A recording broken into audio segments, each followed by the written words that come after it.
Good morning. Had a good session yesterday. I enjoyed it. I made some money. Nice Betfair balance.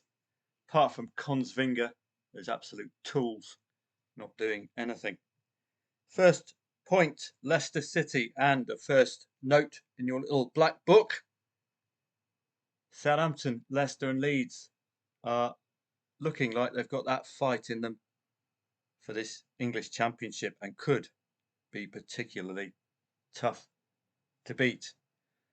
Southampton especially impressed me, and they've retained some of their top class players. Leicester, less so. Leeds, that defence needs sorting out, a bit wobbly. They're the only side who didn't win out of the newly relegated side. But Leicester City started off excellently. So you can see that I'll go through the telegrams. Sweden and Japan was a mention. It's a pity. I backed both Sweden and Japan pre-tournament, and I passed that on to you as well. And now they're facing each other. Wouldn't you credit it, bastards?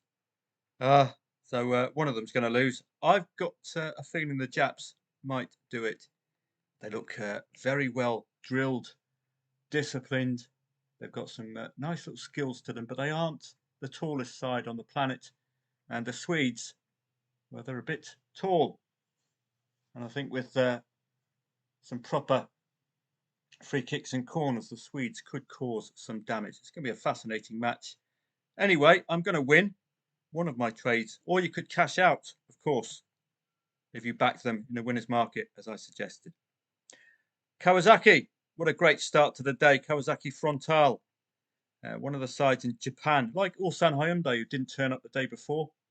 Kawasaki did, came from 1-3 down, and a pity I didn't get on that, because that should have been a play. But we got on the 3-3, got on the late drip lay, and this is a great example of a drip lay for you. Brilliant. When I talk about drip laying, this is what we do. I start personally at 1.25. You can start however you want. It's a backer stake of £5. It's not liability of £5. So we're looking to win a fiver. Go down 1.19, win a fiver. 1.14, win a fiver. Now, as you can see, going down to 109, I can win 11 quid because my liability will be similar to how it was winning a fiver. 106, you can win even more. I think I should have gone a bit higher than 12 quid. Should have been up to 15 or something. But liability, keep your liability low. You saw me do this with Vin Diesel, and the liability was only 4 quid for a profit of 35. Now, when it comes in, it doesn't matter who scores the goal as well. I was expecting Kawasaki Frontal to score, but no, Gambo Osaka got the winner. That's the beauty of neutral betting. Neutral betting, you've got both teams playing for you, and that's something some DRT members do off their own back. Look at that lovely profit. Perfect. That's drip laying. A perfect example of drip laying. Absolutely superb stuff. Ka-ching, as they say in Japan. Leicester next. There we go. How's that for a profit? But that's my own stakes. When I'm doing live chat for you, I do it at a standard £40 stakes, but I like to work with 100 quid or thereabouts. And of course, if your betting bank grows, why don't you connect your stake to your betting bank size? That way you're going to use the power of compounding to really profit. This was a beautiful play from Leicester. Not being Psychic Sally, I didn't stay in. But I did stay in for Tromso, but that was accidental. Didn't cash out there. But fabulous performance from Leicester City, getting that win. Really putting down a marker now, coming from behind. Coventry impressed me, I must say. Very solid. But Leicester City just have that Premiership nous. They've just got the one or two players. Anderlecht, late lay of Anderlecht, didn't come in. But as I say, low liability. Antwerp were knocking on the door, quite simply. If you got in-play stats, you'd have seen that. Lausanne and Yverdon. Well, we got there in the end. It's at 90th plus minute goal. And again, it went to Yverdon, the newly promoted side, to end that draw. So neutral plays. You've seen that twice now. Laying the draw is a neutral play. It's got both teams involved. It doesn't matter who scores. So that might appeal to you because on some occasion, I can call the next goal correctly, but it goes to the wrong team. And if you've pinned your hopes to one particular side, that's when it goes awry. So Leeds, Leicester and Southampton, as I say, could have been 3 out of 3 wins. Well worth watching, newly promoted sides at the start of a season. I'll show you where you can do that for free. Let's just get this out of the way first. This is yesterday's telegram. Hopefully you got all the messages. If you didn't, please email me. I added on an additional £7 to Leeds. Now, what does that do? If Leeds score early, it produces a break even through the averaging down of the loss. As I recounted to you at 1-2. This is a great thing about this telegram. This bloody Consvinger. 10 corners for second in the league. 0-1 down. Now, I pinned my hopes on 10 corners. I didn't really look at the... I did look at the shots on and off target. They weren't spectacular, but 10 corners, you're putting the ball into the right area, aren't you? But they were done 0-2, so we have to take the loss there. But that's the problem with going with these lower leagues. Simple as that. Now, if you want to limit your loss, instead of laying Ralphus and backing Consvinger, just back Consvinger at 10.5. That will limit your liability. As ever, we've got to look at keeping liability ultra low. Now, this is what I'm talking about, the break even. £2.43 break even here. If these are too squeamish for you, get a break even. Or at the very least, have a go try negating this loss, particularly on the draw. Leeds came back at the very end, got a 2-2 with a brilliant finish. Really solid finish. St. Gallen, this is when I started to make some proper money. If you had an in-play stats fees, what are you going to do here? It's not rocket science, is it? 62 attacking pressure index. 4 shots on target, 8 shots off, 6 corners. Don't forget when you're trading to look at the times of these shots. All of this could have occurred in the first half, in fact this is the 54th minute. So this is pretty much redundant second half if there hasn't been any addition, but there was. 54 dangerous attacks to 18. That's more like it, eh? 1.91 gives you a suggestion that St. Gallen were favourite pre-match. Hover your mouse if you've got In-Play Guru. Hover your mouse over the odds and you'll see the pre-match odds. Go to soccer24.com and you'll see the pre-match odds. And you should be doing this ritualistically anyway. You should be starring all of the odds on favourites. This is why we get these alerts, okay? Brilliant performance from St. Gallen. And quite frankly, if they hadn't equalised, well, I don't know what I'd have done. Phoned Samaritans, I think, because they really should have nailed this one to the mast. Those of you who went match odds, those of you with big kahuna burgers, well done. Because going match odds is a slightly more riskier because you've only got the second half to work off. But the equaliser came nice and quickly. You'd have made an even better profit in the match odds market, as you can see here. This was just at the 1-1. You're getting a far better return than you would have got going into the +1 market. Brilliant stuff. Let's move down. This is the, I think, yeah, this is the match odds. This is me. It didn't work the other day, did it, for West Brom? But when it comes off, you're going to turn that 31 quid there into about 79 quid if you cash out at the 2-1. What I do, load profit here on St. Gallen, break even on the draw, break even on Luzerne, and just leave it then. We're with the right team. Their in-play stats are absolutely bossing proceedings, and off we go. There we got the 2-1 here, and as you can see, that turned the 30 quid into 70 quid there. You've got to wait for the odds to settle down before you cash out, because there's always going to be a gap between the back and the lay odds, as you can see here. So let the odds settle down and tighten. We should be seeing 1.15, 1.16, and then you'll get a better return. But that's taking the gamble. Didn't pay off for West Brom, but I got out with a break even on West Brom. On this occasion, you got the 100% or near enough profit. Fabulous. Dependent on the second goal. So, the last one, again, you've got the in-play stats to thank here. As I just said, it's not rocket science, is it? Now, what made me do this? What made me take the leap here? Because the Tromso 2.45 the favourite, suggesting it's a tight match. In-play stats, of course, 5 shots on. 8 off, 4 corners. Looking at Lillestrom, hadn't turned up. Looking at Tromso's last match, it was a 2-0 beating of Bodo Glimt. That's what got me interested. It's very hard to beat Bodo Glimt. Tromso delivered as I was just about to leave to go out and see my friend for an evening barbecue. I didn't cash out at the 1-1, naughty, but I did cash out at 2-1. I was quite happy to take the 2-1. 71 quid profit to end my session. Absolutely superb stuff. So you're backing there. Really good odds for a +1 market, and you're laying off there at 103, 104. Perfect. And that was the end of that session. But let's have a look at some of the matches, some of the other leagues. So that was the absolute standouts yesterday. Some of these other matches came after I left. So Dundalk, Shamrock Rovers should have got the win against Cork. Did Cork score first? No, they didn't. So that wouldn't have been a real play there.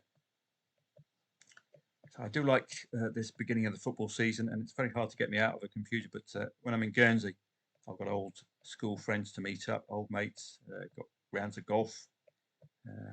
But in Thailand, I'm a lot more focused, albeit the time zone is not helping. Love to be back in Guernsey, but you pop down to a shop and you see the cost of living and my jaw drops. Thailand, I pay 1 baht for a litre of water. Here, £3.49. Absolutely taking the bleep.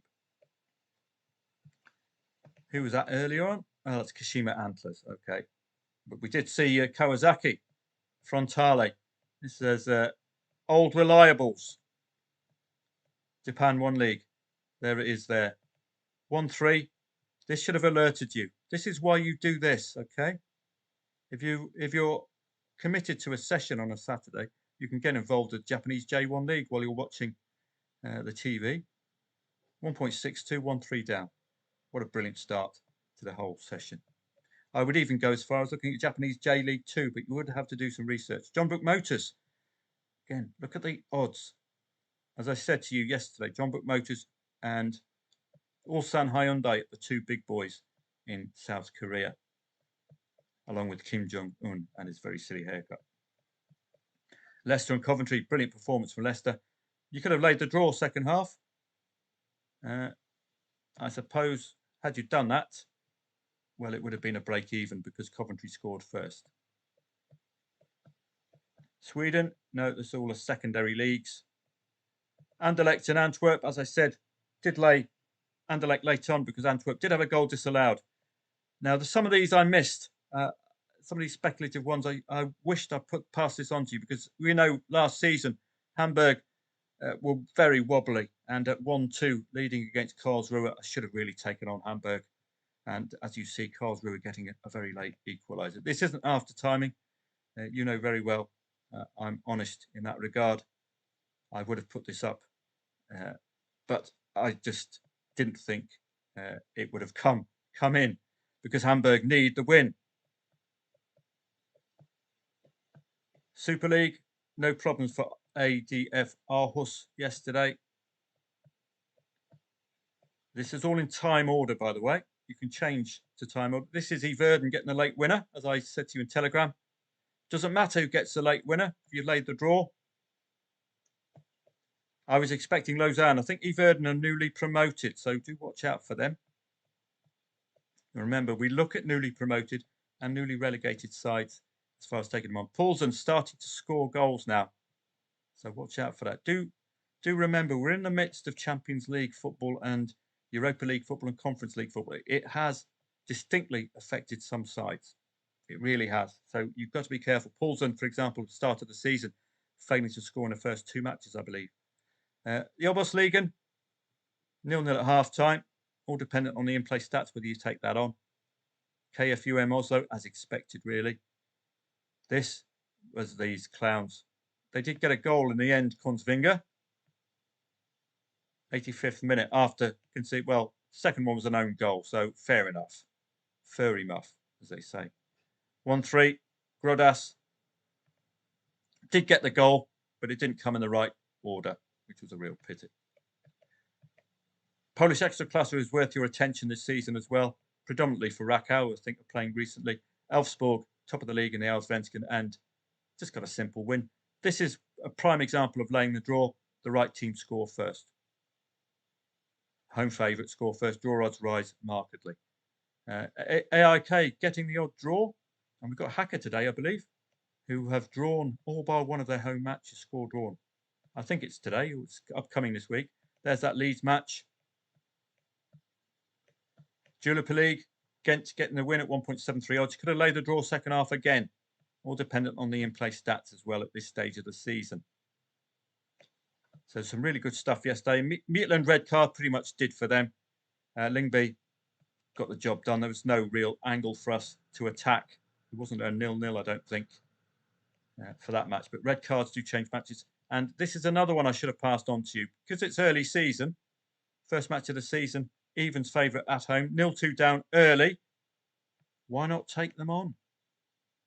Particularly, and people like Stephen Francis are very good at this, pointing out the initial goals. When it's a penalty, you'll be very careful. Great comeback, but they sport it with a late Desmond winner for St Mirren. So Hibs looked to have some fight in them. That could have been a play yesterday as well. So we could have even got more out of it than we did yesterday. But it's nice to end the session with a profit, particularly Slovako and that the day before, ballsing it up. Don't forget, 103 shots. This is exactly what you expect. Okay, easy. St Gallen, in-play stats were emphatic. So do stick them in your notebook because this was an emphatic performance against Luzern, as we profited from yesterday. Salzburg, I was, again, going to put up 3-0, 3-1, any other home score, as you know, but I just didn't see the in-play stats, and it's first match of the season. Well, the in-play stats were good, but mostly secondary stats. But that's what you want. 3-0, 3-1, any other home score. Could have put that up second half. And we would have profited from that as well. So some really good stuff yesterday and some stuff missed. Women's World Cup, too difficult to call. Let's move on to today because the video is getting a bit long. But I hope you're enjoying these videos and they are worth watching. England women against Nigeria at 8:30. It's going to be a toughie for the English ladies. I wouldn't be as dismissive of the Nigerian women as the market is. They scored 3 goals against Australia, but having said that, the Australian goalkeeper was a mixture between Bruce Grobbelaar and Rene Higuita. Absolute clown shoes all over the place. She was basically the cause of the 3 Nigerian goals. Australian women against the Danish. I don't fancy the Australian women at all. Probably favourite just because they're at home. But Keystone Cops is in goal, so just be careful. She'll be coming out in one of those clown cars at the beginning of the first half. KTP and Inter Turku. KTP newly promoted. Clean sheet form and unbeaten at home. V 5th and lower. So this could be competitive. We're playing 7th today. Inter Turku have scored 2 goals in the last 2 away. No 0-0 at half-time away, so you might want to look at the goal before half-time. Lahti and Honka, the market looks about right here. Lahti's second bottom, so naturally opposable. Malmo, they remain solid at home. They have gone through a bit of a wobble of late. V 5th and lower tending to win. Halmstad, with only 1 loss since the 21st of May, are going to be tough opponents. So that 1.22 does look a tad skinny. A bit like the England 1.22. Don't forget, you can oppose the market. This is only another human being's idea of who the favourite is. Don't forget that. It's not set in stone. Malmo, though, are on a recovery mission. They have been really poor. And they're in 3rd place, which for them is a disaster. Lay in a second half 0-0. 89% over 2.5 goals at home does suggest Malmo will score 2 goals. And Halmstad could get on a score sheet as well. Norrköping, unbeaten home and away against 11th and lower and play 15th today. Varberg and Mjölby, 2.37 a favourite. No, thank you. Irish First Division, Bray and Longford. 2 out of 3 wins away for Longford came against the bottom 2. So they're playing 6th today. Unlikely that they'll get the win today. So you've got to put their wins into context. That's why the challenge table is there. Galway got a 2-2 last match. That was down to a Galway red card. So they'll take that as a victory. There's always a reason if they lose. 100% win record at home. and can win to nil more often than not. Treaty United are in for a tough encounter today. Wexford and Waterford. Waterford a little ropier than Galway, but they are hard to beat. Only one loss since the 12th of May. They're unbeaten home and away against 6th and lower. Is that going to extend to 5th today? Scored 4+ goals in 3 out of 4 matches away against 7th and lower, but they are playing 5th today. So I'm not sure if that will extend to 5th. At least 1 goal before half-time in 10 of the last 11 matches for Wexford. So you might want to look at a goal before half-time. Athlone and Finn Harps. Athlone clearing head-to-heads, convincingly so. And that's the reason, I think, for their short odds today, because they're coming into this match with no win in 4, 3 losses and a draw in the last 4 at home. So it's poor stuff. But Finn Harps, they've got to get away from the fact that they've not beaten a top 4. In fact, they've lost to every single top 4 side they have played this season. Kerry and Cobe Ramblers, Roy Keane's old side. I've been to Cobe, went to see Andrew David there. Beautiful. It's where the Titanic stopped off. And, well, Kerry are going to sink today. Only 1 win, 8 consecutive home defeats. Cobe Ramblers, 3rd in the league. They'll be delighted with this season. Scored in the last 11. 4 out of 4 wins against the bottom 2. Super Eton, Trelleborg and Arabro. This is one of our lesser leagues. Arabro don't look like good travellers. Conceded in the last 6 away. No win in 4 away. Not beaten the top 12 away. Conceding 2+ goals in 5 out of 6 matches. You'd be slightly favouring Trelleborg here, but look at the hesitant market. So in-play stats will be important. I do hope you enjoyed the live chat webinar yesterday. I made a lot of money. I hope you did too. It more than amply compensates for Slovako and those clown shoes Consvinger. Looking forward to the English ladies in a second. And then a nice, beautiful round of golf in what is a sunny day in Guernsey. It's my day off. I've given you a lot of hours on Saturday and Sunday.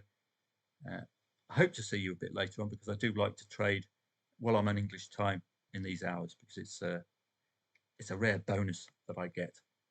Have a great day.